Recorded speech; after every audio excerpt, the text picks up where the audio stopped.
All right. We'll wait for a minute to get people settled again.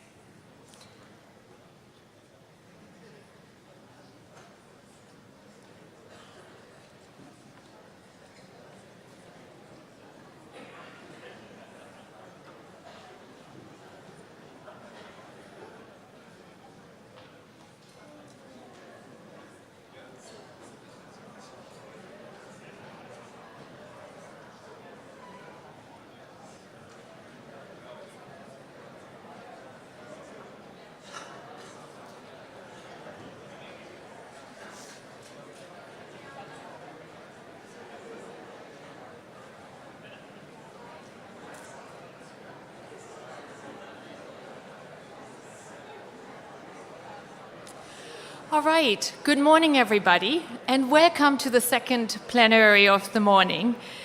It was a wonderful start to the morning to listen to William and Norma Rabiskin to actually remind us of the ethical space, and with that I think I would like to acknowledge the land on which we learn and stand today. It is with really great pleasure that I introduce Dr. Sean Hillier. When we extended the invitation for him to do the plenary, he accepted it with great enthusiasm, and we are really delighted that he can help us learn something this morning. He's a Cree Indigenous scholar from the Halakru Mi'kmaq First Nations. He's also an assistant professor at the School of Health Policy and Management at York University. He very recently completed his doctoral work, which focused on the impact of policy on healthcare delivery in remote First Nations community for First Nations people living with HIV. Sean conducts community-based and engaged research with a focus on Indigenous methodologies and ways of knowing and being. He holds a master's in critical disability studies and a BA in political science and law and society from York University, and he did his studies in his doctoral work at Ryerson University. He's taught extensively in the area of Indigenous health, social determinants of health, Indigenous law, and sexuality and gender. He's also served on Ryerson's Research Ethics Board for many years as the First Nations Inuit and Métis expert. He's currently a member of the Board of Directors at the AIDS Committee of Toronto, and he's a former co-chair of the Board of Directors of Pride Toronto and World Pride 2014 Toronto. I think most impressive is his advocacy around human rights and equality, and he aims to bring greater attention to the public regarding First Nations people and LGBTQ issues. His presentation, I think, will be very provocative, at least the title already is. In this moment of reconciliation, we as researchers must remember it is not about us. Thank you, Sean, for accepting our invitation.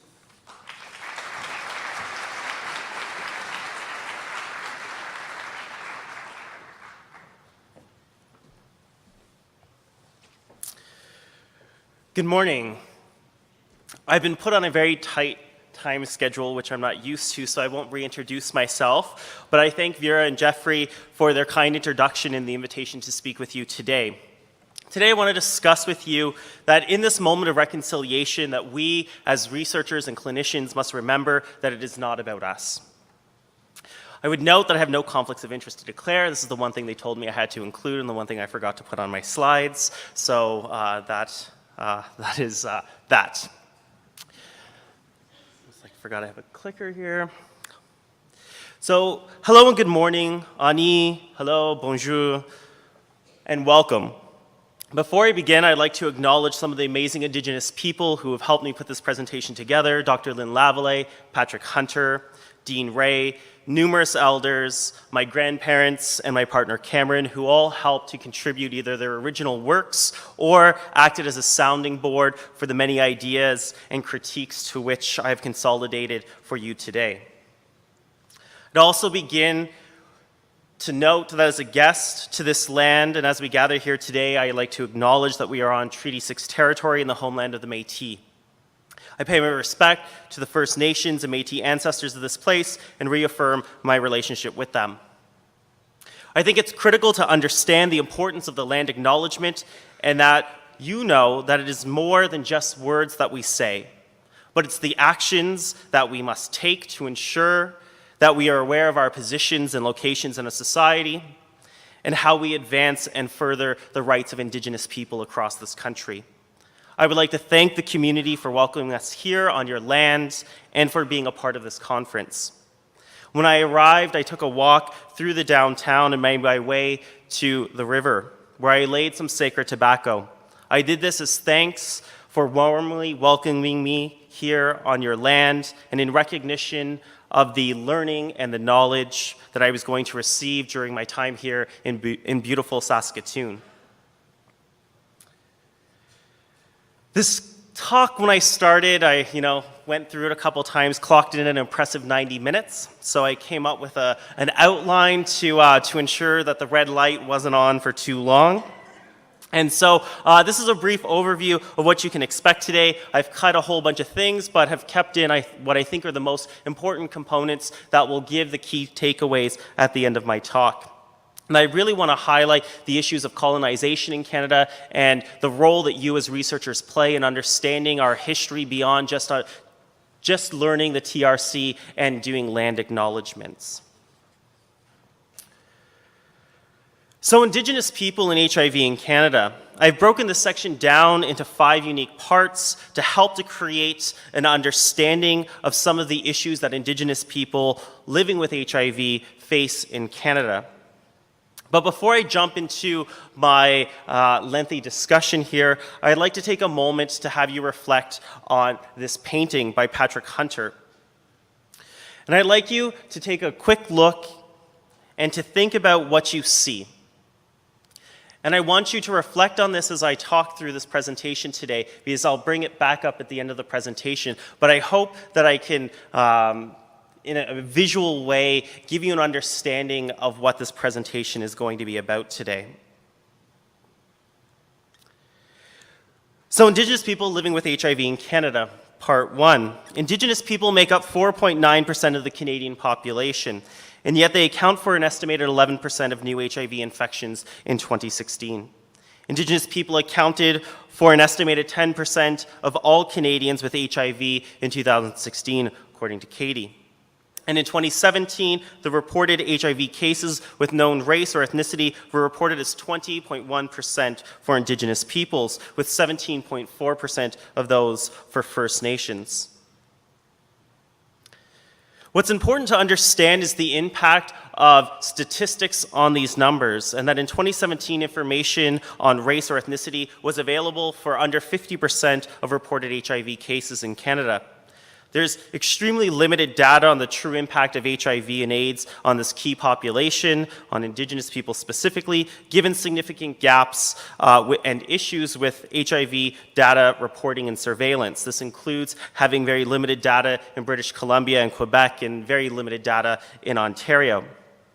Netta Santos argues that there's this undiagnosed iceberg of HIV infections within Indigenous people, and this is due in large part to the highly unreliable data and the policy level issues that we see between federal government jurisdiction, provincial jurisdiction, and surveillance overall.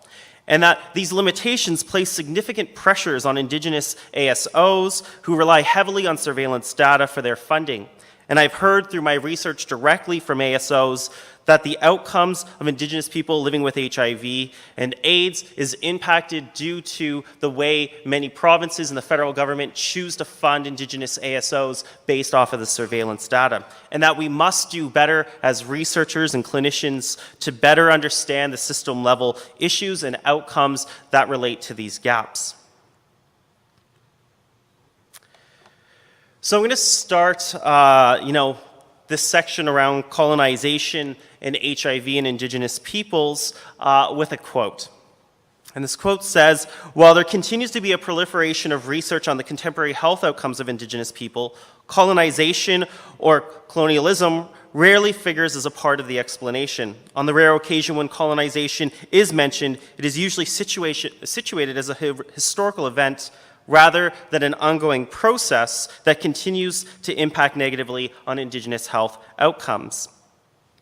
And more importantly, what I want to highlight here is that we must move beyond just a reading of the Truth and Reconciliation Commission and the referencing of residential schools. While wholly important, it doesn't adequately give researchers and the Canadian public an understanding of the true history of colonization in this country.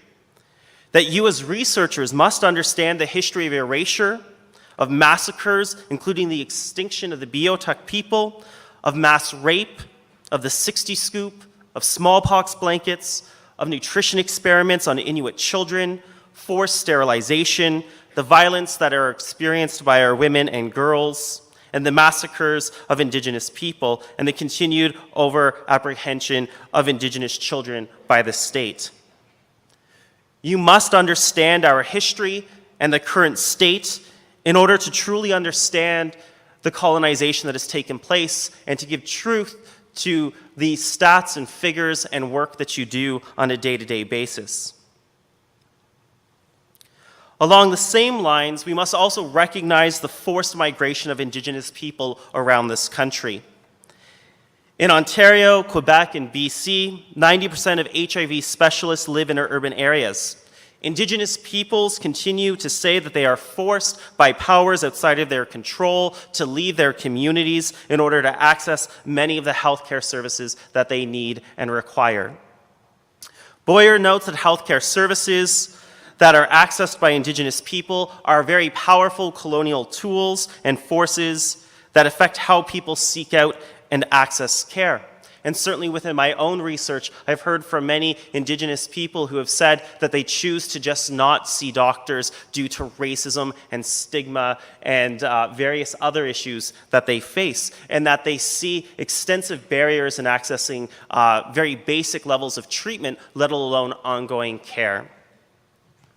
And Indigenous people overall, in my research study, was found that communities lack, that they're forced out of their communities due to a lack of funding, and they're pushed into urban settings in order to seek out testing, treatment, and care. And this brings a whole multitude of other issues, including homelessness, separation from community and culture, and from their loved ones. Also, very briefly, want to talk about HIV exceptionalism in Indigenous communities. The idea of HIV as an exceptional health issue first appeared in the literature in the early 1990s, whereby Bayer in 1991 argued that HIV and AIDS had to be treated differently in both policy and law from other diseases, including other sexually transmitted infections and lethal diseases. Today, scholars are arguing, especially in the Western developed worlds, more than ever before, that exceptionalism placed on HIV is no longer warranted. The urgent need to continue the argument that HIV and AIDS is exceptional for Indigenous people is very clear to me. The issues of stigma, of privacy, of confidentiality, of treatment, and autonomy continue to plague communities, and the efforts to address the increase in new infections across this country. All levels of government in this country are failing to address the exceptional nature of HIV and AIDS within Indigenous communities. And additionally, we see relatively no new literature discussing the need for HIV/AIDS to be an exceptional health issue in Indigenous communities that warrants very specific policy creation. And this is important because when we look at the federal level, the federal government at no point has indicated that HIV in Indigenous communities is exceptional. They have no direct policy, they have very limited funding in this area, and we see that this has a crippling effect on the types of work that is happening across this country. In the province of Ontario, the federal government last year contributed less than $1 million for all access, treatment, prevention, services, testing for First Nations people with status. That equates to less than $12 per status First Nations person in the province. And this is substantially underfunded in comparison to provincial counterparts. We must understand HIV policy and systems levels approaches. I think as researchers, we continue to fail to truly take a strategic look at the policy and system-level issues that impact Indigenous people living with HIV. This is a very different landscape than at provincial levels, as Indigenous people are negotiating federal jurisdiction along with provincial jurisdiction and many times accessing their care and treatment. We must also start to include a deeper understanding of how settler colonialism and patriarchy impact the structures in which HIV testing, treatment, care, and services take place in this country. I went too fast there. Greater attention must be paid to the policy gaps which impact access to testing and care for Indigenous people, and how people are typically forced out of their community for the basic access to be tested.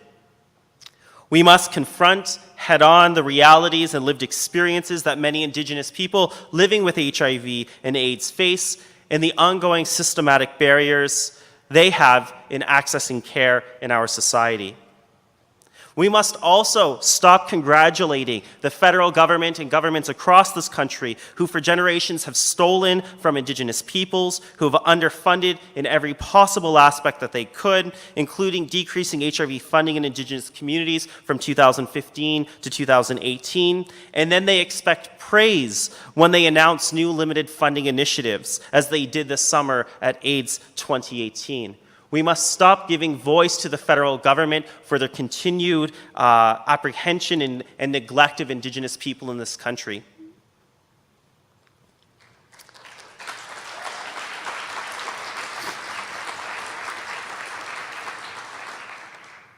So I want to quickly take you through a bit of a review of the literature. I'm not going to do this in a systematic way like you may have seen in some of the other presentations.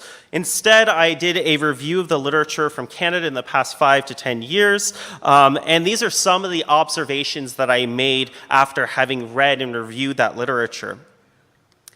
One is the idea of trauma-informed research.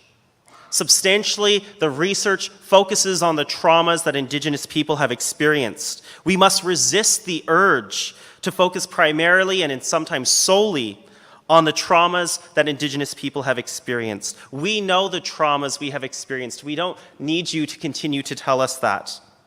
When we do this, we take the easy road out as researchers instead of doing solid community-based research from a very strength-based approach.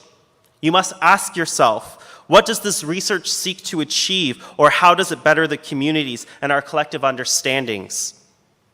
How does my research contribute to the colonization of Indigenous peoples, and how can I mitigate those risks?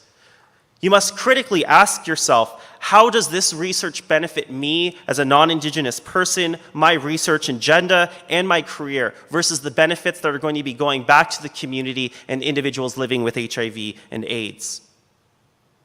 However, this is not to say that we must ignore the trauma that Indigenous people have faced and the colonization to which we continue to live under.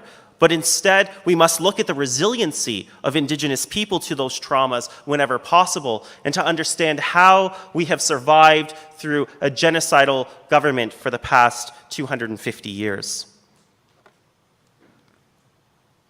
I'd also like to highlight the issue of voice. Who is it that we give voice to in our research? For too long, researchers have taken Indigenous voices and used it for their own benefits. Who should get a voice in the discussion of HIV and AIDS? We actively recognize the need of having people living with HIV and AIDS as parts of our research teams, but how do we do the same for Indigenous people? How do we ensure their voice is heard and consulted from the moment you start thinking of a research project to the end of it and then beyond? How do we encourage that voice?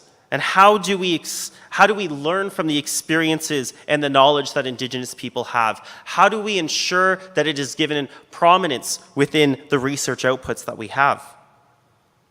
I would note that Indigenous women and Indigenous straight men are all but absent from the literature, almost fully lacking a voice in this entire discussion. Indigenous people must be included from day one through the end and beyond in your research programs. When communities 10 years later come back to you and say that they need help, you must find time to help them. You can never be too busy to help Indigenous communities when they want you and need you, because you must remember that they were there to help forward your agenda and your research, and you must do the same when the time comes back. You must advance them and their interests in the same way that they help to advance your interests and standing in the academic community. We must create lifelong bonds with communities. To not do so is to not do community-based research well. And I was told very early on by my elders and by my supervisor, Dr. Lynn Lavallee, pick your communities well and the relationships that you want, because you're bound by those relationships forever. That 30 years from now, if a community comes back to you and needs help or has a research question outside of what you deem to be a research program, it doesn't matter. You help them in every way possible to advance them, because I am taking their knowledge, and as a part of that recognition, I must be willing to give back my knowledge and my credentials to assist them. I would ask, how do we meaningfully include Indigenous people on our research teams? How do we create capacity in community to do meaningful and ongoing work? How do we support community research team members once the project is ended? How do we ensure capacity continues years from now once we have left those community members behind? We must think beyond the last publication and the last presentation and meaningfully think of how we can continue to support the communities in which we work. I ask, how can the CTN engage Indigenous people as equal research partners and investigators? How do we prioritize Western degrees over traditional knowledge? There was a question during the CTN meetings this past week from an Indigenous colleague who asked, why is it that only somebody holding an academic appointment may be a member and researcher of the CTN? Why is it that Indigenous community members are allowed to be collaborators and co-PIs on research projects, yet the CTN won't recognize them as full members or as investigators within this framework? And I think that that's problematic and a question that needs to be addressed.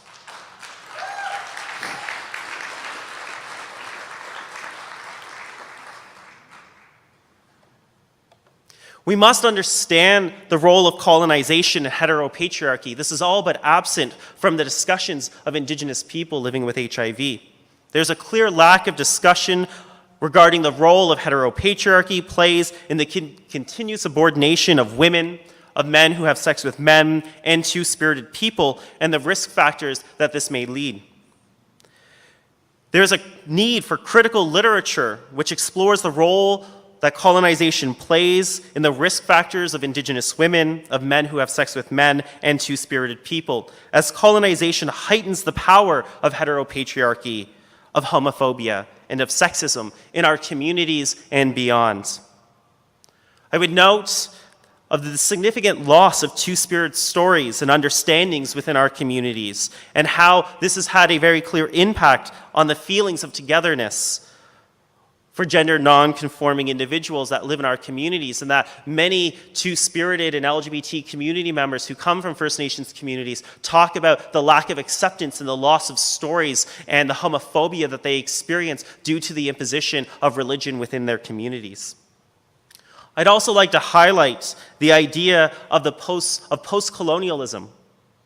We are not in a post-colonial state. Section 9124 of the Constitution Act of 1867 continues to give the federal government control over Indians and lands reserved for Indians, along with the Indian Act, which is very much still alive and impacting the lives of Indigenous people right across this country. How many people in this room continue to have a little card that tells them how Indian they truly are and what benefits they may continue to receive from this overly generous government?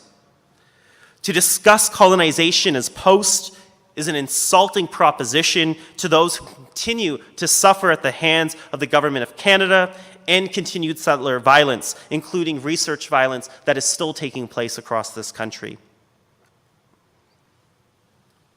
The idea of community-based research. I want to quickly highlight the idea of two-eyed seeing.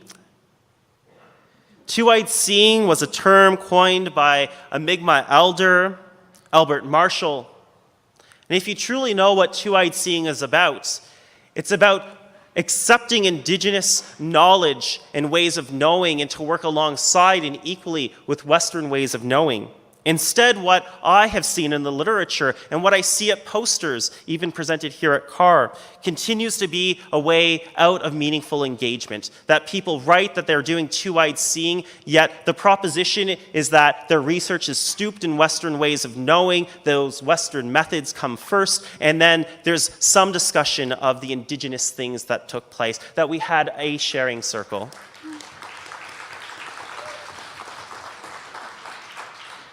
The way that we continue to see the prioritizing of Western methods and knowledge over Indigenous ways of knowing and being is important to recognize. We must remember that how we write gives power, or how it can be taken away ever so easily. Whether intentional or not, our writing can and does have a way of subjugating Indigenous peoples as being less than. When we do research with Indigenous peoples, it is not good enough to just come in with good intentions. We must be the best. The world is filled with people with good intentions, but even those good intentions, as we know, when they are acted upon, can have unintended consequences. That we see continued limited community engagement by researchers. It's not good enough to come to Indigenous communities 6 months after you start your research project. It's not good enough to come to community after you already have your grants. It's not good enough. It's just not good enough. We need to ensure that Indigenous people are meaningfully included in research from the moment that it's conceptualized right through to the end and beyond.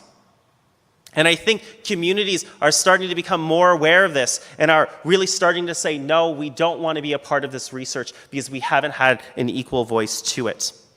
I would also note the lack of Indigenous scholars and community research on Indigenous research projects.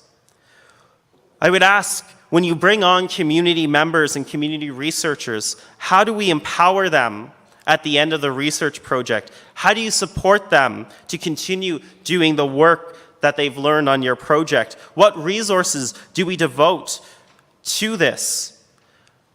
What we typically see are very small stipends or maybe just a little bit above minimum wage gratitudes for people working. But we have to realize that we are taking people's knowledge, their traditional knowledge, and we're using it for our benefit, and that we must do better, that we must give priority to Indigenous knowledge, and we must give them living wages and engagement and allow them to present and allow them to do what they do.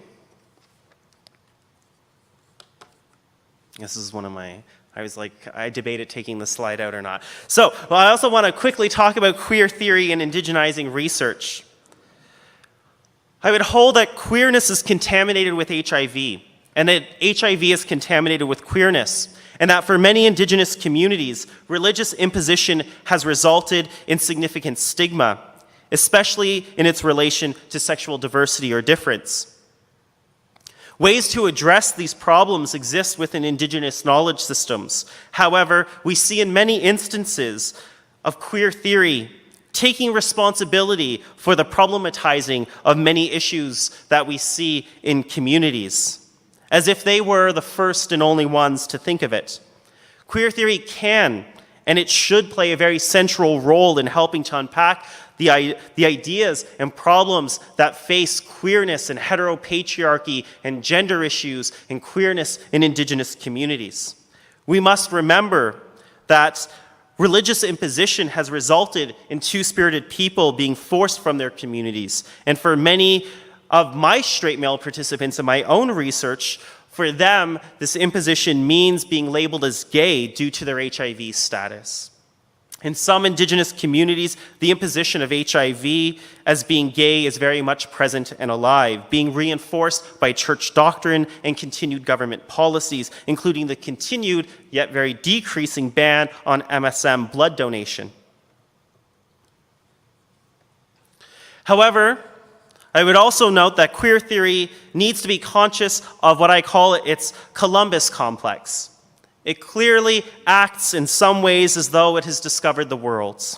This can put it at odds with Indigenous ways of knowing and being. There are clear mistrusts that come from the appropriation of Indigenous ideas and knowledge and claiming it for its own. How can we as scholars, especially white scholars, problematize issues from their positions of privilege and take credit for work that is truly not their own or that hasn't truly been problematized by them? I would say UNESCO. As social scientists, clinicians, and activists, we must wake up and rise to the injustices that Indigenous people in this country face. While discussion of colonization may come up in the literature, it's only at a superficial surface level, almost always restricted to the general things we hear today on the news. Residential schools, missing and murdered Indigenous women. These are important topics, but the ideas go substantially beyond that, and we must recognize it. There are significant gaps in the literature to address the issue of colonization in Indigenous communities, especially when it comes to the impacts of heteropatriarchy and other ways that Indigenous people are subjugated. There is no substantial HIV literature with a focus on paternalism, on heteropatriarchy, on patriarchy, and on the poor health outcomes that are faced by Indigenous people. And I encourage researchers in this room to really delve into, even doing basic clinical research and publishing findings, you can take time to look at the systematic issues, at the issues that I've presented here, and discuss those in connection to your research findings. Again, we must look at system-level issues, at policy issues, and funding when we conduct any form of research. So how do we move forward? We must move forward through our collective understanding of resistance. And in some ways, we move forward by Indigenous people continuing their resistance, and in some ways, we move forward in collaboration with researchers and others in our state. The first that I will highlight is through movement. The impact on movement for Indigenous people is twofold. The first is the movement of Indigenous people from one place to another. Typically, this takes place due to being moved or removed forcibly through acts of violence or through government legislation, or the idea that we just don't provide services that people need. The way Indigenous people also view movement is by acts of resistance to authority that involve protest and other institutional tactics to achieve polite ends to impolite conflicts through political means. This is the consequence of immobilizing Indigenous people, confining them, their rights, and their agency to one place or territory to make it easy to continue to conquest them. When we talk about Indigenous movements, we must understand that it is our responsibility to stand with Indigenous people in their resistance movements, in Idle No More, in rallies for missing and murdered Indigenous women, that we must, as researchers, be a movement for Indigenous voice throughout this country. We must discuss the role of the state on the impacts of our research, understand the state's role in policy and funding. This is a critical piece to understanding and providing context to the issues that we research. This is applied both to social scientists in this room and to non-social scientists alike. This picture here is from Idle No More, and it is a round dance on Parliament Hill. This illustrates the movement of Indigenous communities to continue to resist the colonial imposition that we continue to face. The next is through recognition.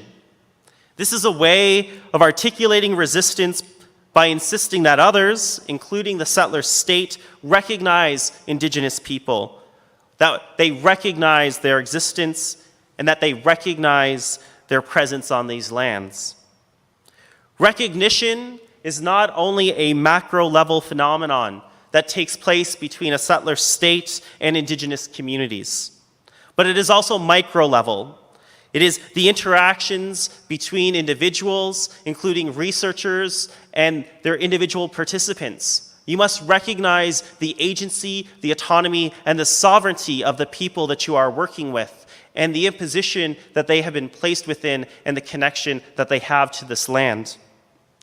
We must recognize and resist generalizations about Indigenous people. As we are broad and we are diverse, even when we are in close proximity to one another, these generalizations seek to erase our individual and collective identities, and that we must, as researchers, stop the generalizations. This is a photo of Kent Monkman. Kent is a member of the Fisher River Cree Nation. He is Cree, queer, and two-spirited. Kent says that the oppressive constraints of Euro religious thought many settlers brought with them when they came to North America had been responsible for the homophobia that still persists in communities today, and the reason that he had to move to the city. His works seek to disrupt the settler state through taking historical colonial images and reimagining them with an Indigenous flair. For those of you that know Kent's work, this is a PG version of what I could show. We must also talk about sovereignty. The concept of sovereignty generally refers to the recognized authority of a person or group of people over a given space, over a body or activity. This is the right and capacity to act collectively or as individuals without being constrained by other bodies. We as researchers must remember that when we deal with communities, that we are dealing with sovereign nations within Canada, and we must respect their self-determination. We must be aware that communities may not want to have anything to do with us, that we must suck up the white fragility that we have when communities reject researchers, or reject what they have to say, or reject the propositions that they make, or the research that they want to publish.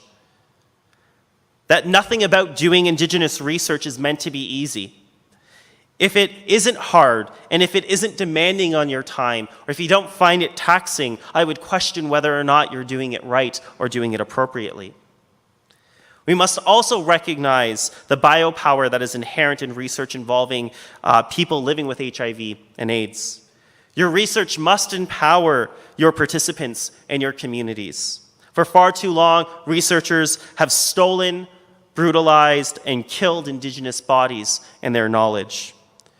Some Indigenous groups may be more capable than others to assert their traditional control or their territorial control and legitimate authority. Others may exist within larger networks of authority and territory, and we must respect their determination. We must respect their research ethics boards. We must respect the decisions that they make. If they need you to come back 10 times to present to them, that is something you must be willing to do if you truly want to have a great working relationship with communities. When we also talk about sovereignty, we talk about peaceful acts of resistance. This is a picture of one of my Mi'kmaq sisters. The image is emboldened on people's minds as a symbol not just of Mi'kmaq protests that took place in New Brunswick against fracking, but this scene that's pictured here is a chaotic one. Heavily armed RCMP officers pouring into an encampment of sleeping protesters amid burning police cars, pepper-sprayed horses, and barking police dogs. This is 28-year-old Amanda, who drops to her knees, brandishing her only weapon, an eagle feather. Holding it aloft, she began to pray. This is the act of resistance and sovereignty that I encourage you all to take part with your Indigenous communities and your Indigenous partners. I encourage you to speak up and against colonial forces when your communities are being brutalized by corporations or by police. For far too often, we expect to go into Indigenous communities and to take from them, but when they're in need, when they have police knocking down their doors, where are those researchers? Where are those people with credentials standing up for Indigenous voice and Indigenous people?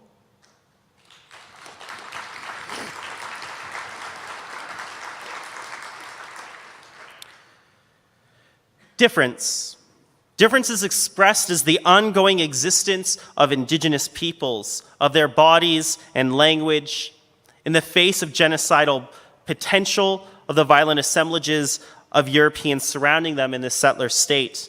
Its basis is what Indigenous people have always expressed: difference. This may be understood as a lack of nonconformity to European desire, apprehension, or ideal. But it may also be a positive and productive affirmation of which unites all things, the process of becoming other than what it was. Indigenous people have had difference since time of contact. We have lived through and been resilient to the forces that have meant to erase us, the forces that intended to kill the Indian and the child and to do away with Indian people in this country. It is through difference that we see acts of solidarity. Here are pictures of difference to the colonial imposition and destruction of our cultures by the government and the Catholic Church. We have been resilient to the effort to kill us, that we have woken up to the end goal of this colonial project, and we must and will resist continued forms of colonization, including research that does harm to our communities and to our people. Resistance as a form of research, resistance as storytelling, was done in forms that are very much alien to academic discourse, to English, and to even written text. Yet we see academics try to do storytelling in a good way. And for myself, I do storytelling as a research methodology. But I do this as a form of resistance, to say that we must recognize that Western methods aren't the end-all and be-all of the way that we can understand knowledge, but how can we translate this to benefit everybody? Indigenous languages and storytelling, prophecy, and oral tradition are more overtly pragmatic, owing to the deep connection between language and survival in our Indigenous worlds. As such, stories of Indigenous resistance escape understanding by academics, especially when academics fail to learn Indigenous languages, our history, and our cultures. You must do the hard work. You must get over your white fragility and recognize the power that you hold in our society and the voice that you can lend and give to Indigenous peoples. You must do it, no matter how hard and uncomfortable it may be for you. Resistance to non-Indigenous ways of knowing and Western-based knowledge is happening more and more each day. This highlights the need to conduct community-based research, and research that is driven by principles such as OCAP and Chapter 9 of the Tri-Council Policy Statement. But we must go above and beyond to ensure that you bring no harm to the communities in which you do research. So just before I get to my final thoughts, I've come back to this picture by Patrick Hunter. Patrick is a Ojibwe First Nations person from Northern Ontario. He is queer, two-spirited, and when I finished my research, I gave him the 30 stories for my participants, and I asked him, I said, Patrick, take these stories and put them into visual form. And what you see here is Indigenous resistance. You see a hand holding a talking stick to represent the stories of the Indigenous people living with HIV that provided their stories, encapsulated by the 7 grandfather teachings of those people, found within our traditional medicines, found within a backdrop that connects us to the world and Mother Earth, found around the AIDS ribbon that also encapsulate our medicines to protect those stories from destruction. My final thoughts is that as researchers, we must give voice to Indigenous people. We must hear their stories. We must not chop up and brutalize their stories into one sentence, but instead we must allow people to have their whole stories heard. That we must understand Indigenous knowledges and methodologies. I would encourage you to take the time to learn about Indigenous history, knowledges, and methods in the same way that you would for Western methods. You would never pick up, quantitative methods or new qualitative methods without doing extensive research into what that means. Yet I feel many times researchers come into Indigenous communities and say, oh, we're going to do sharing circles today, and without really having an understanding of what that means, the ceremony involved, and then we just rely on the community. So that's it. They've cut me off. I told you they'd cut me off. The last slide was comments and questions, but I wish you all good fortunes. Thank you for attending All My Relations.